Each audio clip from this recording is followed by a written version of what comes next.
warahmatullahi wabarakatuh. Perkenalkan, nama saya Dera Dipama. Di sini saya ingin menjelaskan sedikit tentang penerapan kebijakan pelayanan terpadu satu pintu di Kabupaten Bekasi dan Kota Bekasi, Provinsi Jawa Barat.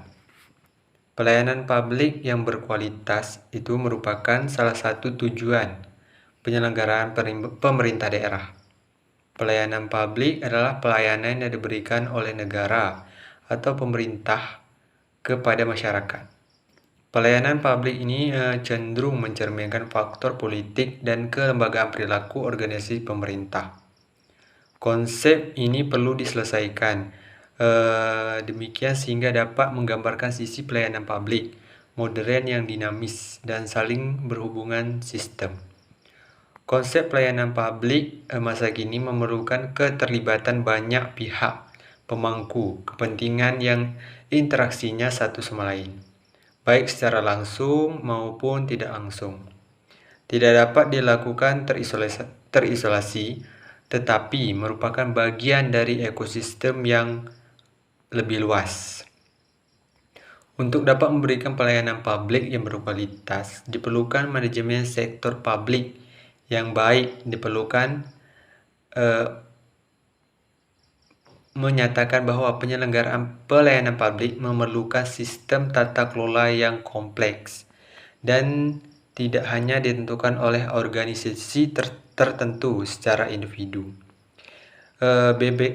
BKPM Republik Indonesia tahun 2017 menyatakan bahwa setiap tahunnya angka realisasi penanaman modal adalah tidak sebanding dengan komitmen investasi yang masuk, yaitu sebesar 69%. Komitmen penanaman modal dalam negeri atau PMDN dan 73% penanaman modal asing atau PMA tidak terrealisasi sepanjang tahun 2017. Rendahnya realisasi dibandingkan komitmen PMDN dan rencana PMA diperkirakan terjadi karena iklim perizinan yang tidak menguntungkan. Fakta ini di lapangan menunjukkan bahwa kondisi pelayanan perizinan masih dihadapkan pada kinerja aparatur yang tumpang tindih, prosedur yang berbelit-belit, waktu penyelesaian yang tidak jelas, yang terlalu lama, dan biaya perizinan yang tinggi. Banyak persyaratan yang harus dipenuhi. Sikap tidak tanggap petugas juga termasuk, fasilitas yang pelayanan yang kurang memadai juga termasuk kurang mendukung. Perizinan masih perihal yang tidak terintegrasi dan tidak seluruhnya menggunakan teknologi informasi. Dalam implementasi kebijakan publik, hal ini biasanya terkait dengan aktor pelaksanaan yang di berbagai posisi dan peran disertai dengan penggunaan berbagai fasilitas. Organisasi pelaksanaan mencakup semuanya, pelaku pelaksana, dan pembagian tugasnya masing-masing. Implementasi kebijakan publik sangat penting untuk memberikan perhatian khusus terhadap peran kelompok kepentingan yang bertindak sebagai perwakilan objek pelaksanaan atau kebijakan. Untuk mencapai tujuan yang telah sebelumnya ditetapkan dalam kebijakan publik, sebenarnya para pelaksanaan kebijakan dihadapkan pada dua hal permasalahan, yaitu yang berkaitan dengan lingkungan interaksi program-program administrasi, mengidentifikasi variabel yang mempengaruhi fasilitas formal tujuan dalam keseluruhan proses implementasi menjadi 3 kategori, yaitu yang pertama ada karakteristik permasalahan seperti keragamaan perilaku kelompok sasaran, sifat populasi, tingkat perusahaan perilaku yang diharapkan. Yang kedua yaitu ada struktur pengelolaan, program yang tercermin dalam berbagai peraturan yang mengoperasionalkan kebijakan, seperti kejelasan tujuan, sumber daya keuangan yang memadai, penerapan integrasi organisasi, kebijakan eksekutif. Yang ketiga, faktor di luar peraturan, seperti kondisi sosial ekonomi yang perlu mendapatkan perhatian, masalah kebijakan, dukungan publik, dan sikap dan sumber daya kelompok sasaran utama, dukungan terhadap kewenangan, komitmen, dan kemampuan pejabat pelaksana. Pemerintah telah menetapkan target khusus mengenai hal tersebut.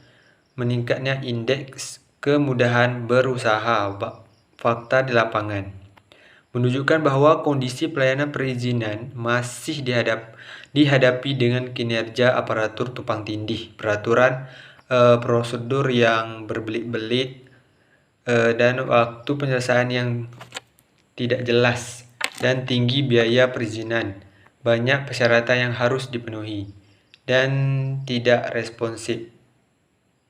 Sikap petugas, fasilitas dan pelayanan yang bisa dikurang memadai, lebih sedikit mendukung.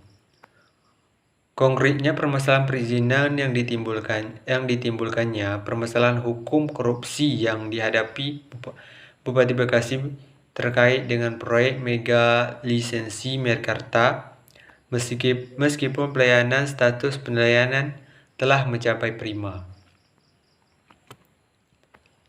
Tujuan dari penelitian ini adalah menganalisis pelaksanaan terpadu satu pintu kebijakan pelayanan yang merumuskan modal pelaksanaan kebijakan pelayanan terpadu satu pintu.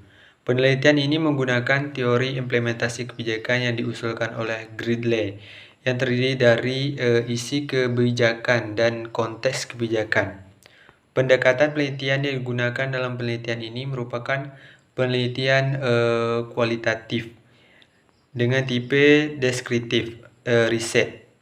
Teknik analisis data yang digunakan adalah reduksi data dan menarik kesimpulan. Hasil penelitian menunjukkan bahwa implementasi kebijakan pelayanan terpadu satu pintu di Kabupaten Bekasi dan Kota Bekasi memilih arah kebijakan yang sama, yaitu masyarakat service mall, sebagai merek kebijakan layanan terpadu. Namun, pada kenyataannya, padahal diputuskan di mall pelayanan publik ada masih banyak perizinan yang tidak dikomunikasikan dengan baik kepada pihak masyarakat, sehingga masih banyak kendala proses. Mulai dari aspek isi kebijakan, juga terlalu banyak turunannya kebijakan teknis yang mengatur, sehingga mengakibatkan tidak efektifnya kebijakan pelayanan terpadu tersebut. Modal yang dihasilkan dari ini merupakan modifikasi dari model kebijakan Gridley yang bisa menyederhanakan implementasi kebijakan tersebut. Mungkin itu saja yang dapat saya sampaikan. Kurang terlebih saya mengucapkan wabillahi taufiq wal hidayah. Wassalamualaikum warahmatullahi wabarakatuh.